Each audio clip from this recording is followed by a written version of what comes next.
కుంభమేళ వెళ్తున్నాం. చూడండి ఎంతమంది ఉన్నారు కోచ్ లో.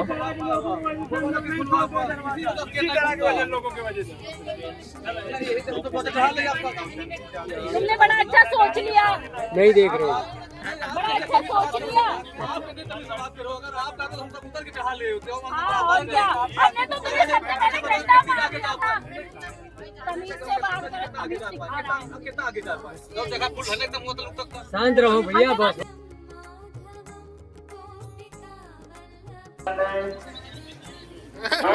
प्लेटफॉर्म नंबर 3 उसमें आदमी चले वो है वर्किंग लेन जाएगा इसमें चढ़ने का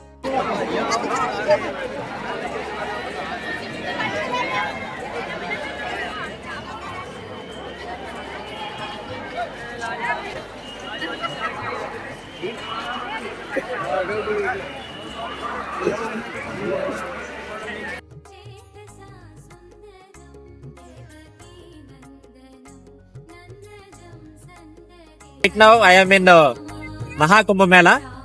సో ఈ కుంభమేళ చరిత్ర చూసినట్లయితే మనకి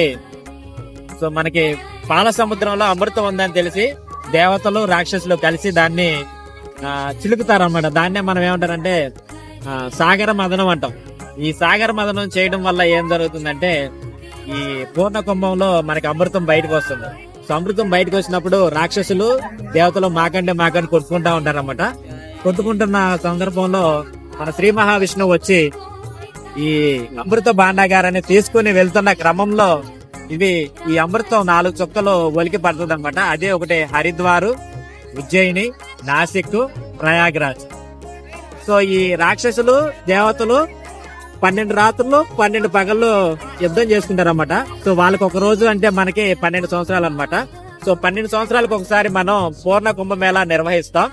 ఇది నాసిక్ లో గాని, హరిద్వార్ లో గాని, ఉజ్జయినిలో గాని, ప్రయాగ్ లో గాని జరుగుతూ ఉంటుంది.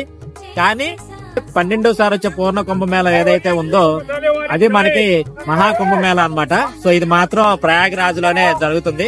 సో ఇది 144 సంవత్సరాలకు ఒకసారి వచ్చే మహాకుంభమేళా అన్నమాట. సో ఇలా 12 సంవత్సరాలకు ఒకసారి ఈ 4 ప్లేస్ లో ప్రవహించే నీరు అమృతంగా మారుతుందని, అలా ప్రవహిస్తున్న నీటిలో మునిగితే మనకి తెలియకుండా చేసిన పాపాలు పోతాయి అని చెప్పి ప్రతీతి అనమాట. సో తెలియకుండా చేసిన పాపాలు మాత్రమే పోతాయండి, తెలిసి చేసిన పాపాలు మాత్రం పోవు. ఎందుకంటే దేవుడు కూడా తప్పించుకోలేదు. కర్మ సిద్ధాంతం ప్రతి ఒక్కరు పాటించాల్సిందే.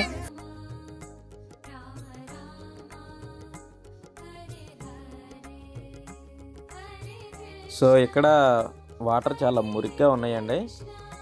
కానీ కొంచెం పక్కకి వెళ్తే మాత్రం వాటర్ అంతా బాగానే ఉంది. కాకపోతే జనం మరి ఇక్కడే స్నానాలు చేసేస్తున్నారు. చాలామంది అవతలకి వెళ్ళే చేస్తున్నారు. సో అటు సైడ్ వాటర్ అంతా కూడా బాగానే ఉంది. వీళ్ళు ఏం ఎదుగుతున్నారా అనుకున్నాను. కాయిన్సా?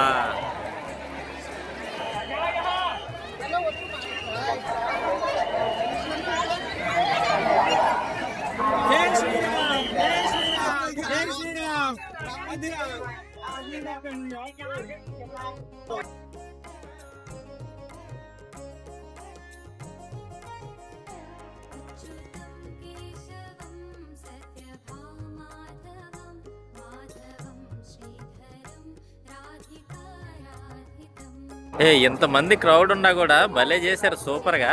చూడు ఇందాక వచ్చినప్పుడు ఎట్లా ఉంది, ఇప్పుడు చూడు ఎంత నీట్ గా అయిపోయిందో. సూపర్ అబ్బా, ఎట్లా చేయాలా.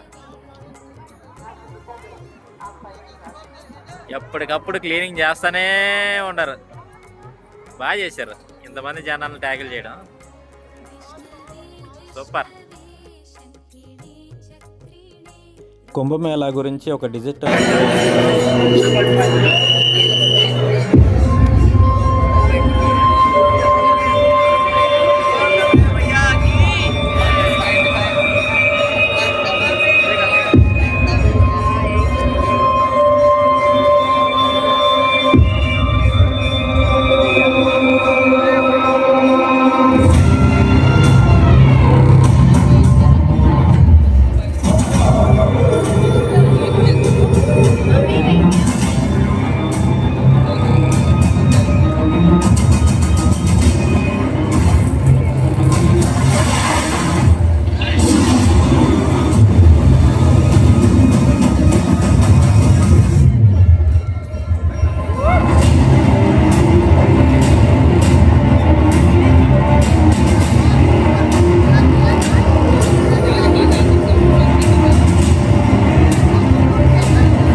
सुहासित माला को देव योग्य जान देव से सुहाग वाली हे सुहाग ये दौलत माला मैं आपको भेंट करता हूँ इसे मेरा आशीर्वाद समझकर सहेज कर रखें परंतु इधर मनुष्य की आशीष का मान न कर सके परंतु काल के प्रभाव में बहुरी को मारा एवं की मस्तक पर रखी पुष्प से असर जगा मारा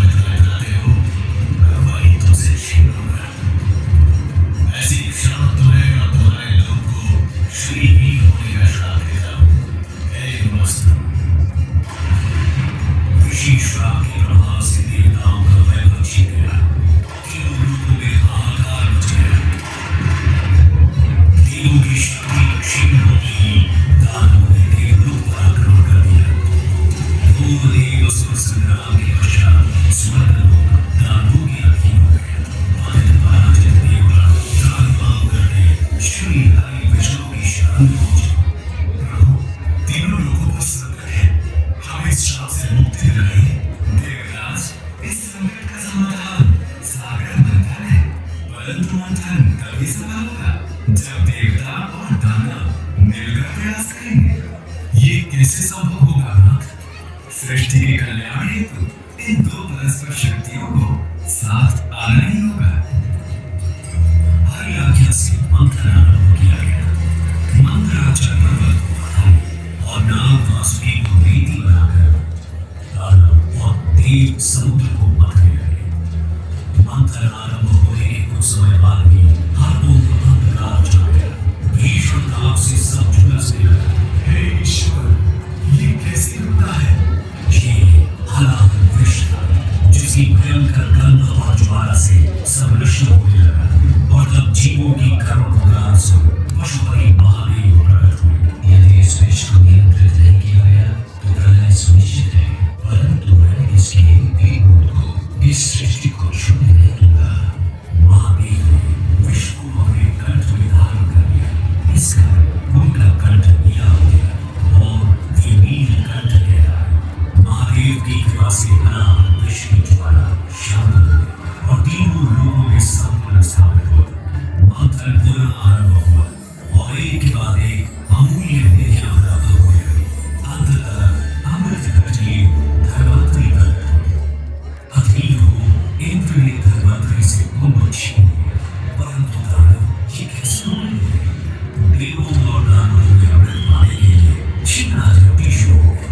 इस अलग अंत करने के लिए श्री हरि को मोहनी रूप में अवतरित होना पड़ा और उन्होंने बड़ी चतुराई से सारा अमृत देवताओं को देना उन्हें अमर कर दिया।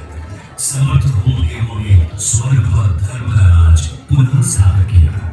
परंतु इस सारे प्रकरण में एक विशेष बात और हुई। छिन्नाजपटी में अमृत की चार बूंदें स्वर्गलोक, पाताललोक और पृथ्वी पर आ गई। पृथ्वी पर ये बूंदें प्रयाग, हरिद्वार, उज्जैन और नासिक में गई। अमृत से पवित्र हुई धरा तीर्थ बन गई। यही कारण है कि इन स्थानों पर हर 12 वर्षों में कुंभ मेले का आयोजन होता है। श्रावण की अनंत धारा में ये परंपरा अनादिकाल से चली आ रही है। महाकुंभ मेला 2025 में आपका स्वागत है। आइए इस अद्वितीय आध्यात्मिक अनुभव का आनंद लें।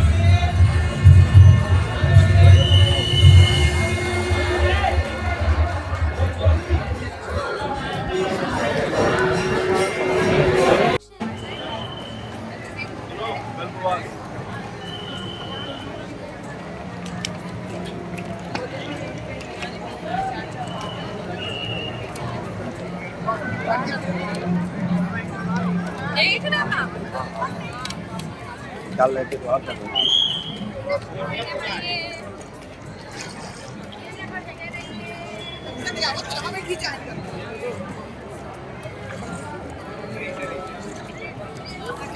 హాయ్. ఏ మాటకి ఆ మాట చెప్పుకోవాలి కానీ యోగి ఆదిత్య గారు దుమ్ము లేపేశాడు. ఇంతమంది జనం వచ్చినా కూడా ఎప్పటికప్పుడు క్లీనింగ్ అసలు మామూలుగా లేదనమాట.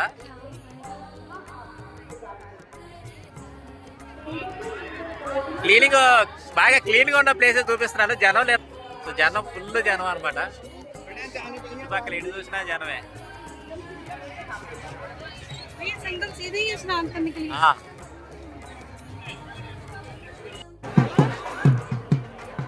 పంట పగలు ఉన్నట్టే ఉంది కుంభమేళాలో.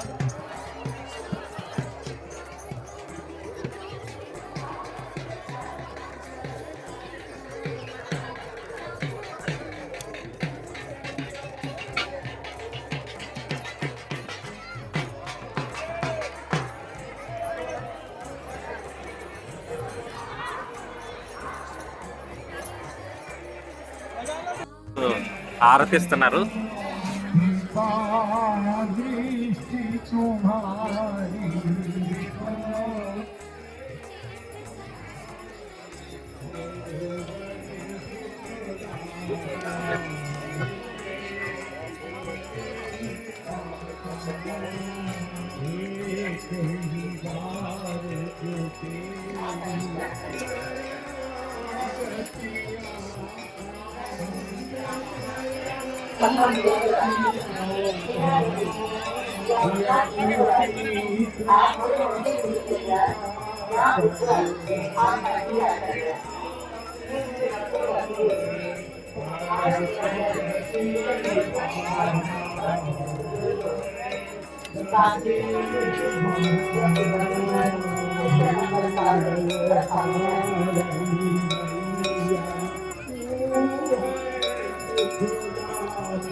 సో ఈవినింగ్ అయ్యేసరికి మొత్తం క్లీన్ చేసేసారు.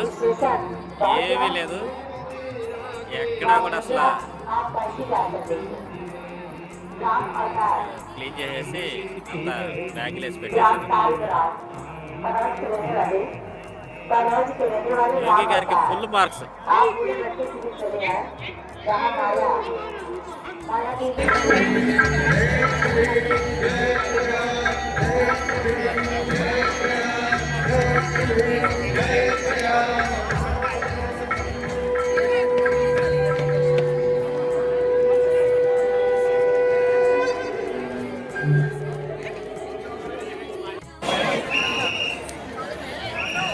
రిలయన్స్ ఫౌండేషన్ వాళ్ళు అన్నదానం.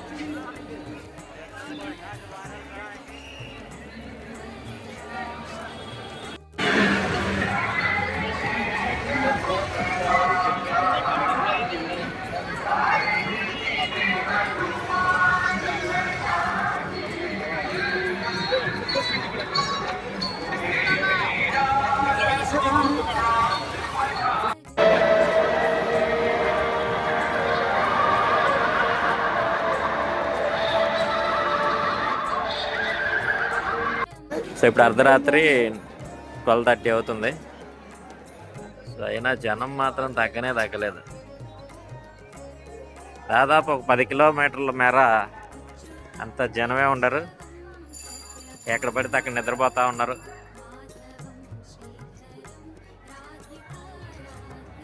నేను దాదాపు ఈరోజు 30 కిలోమీటర్స్ పైనే నడిచాను. ఇగో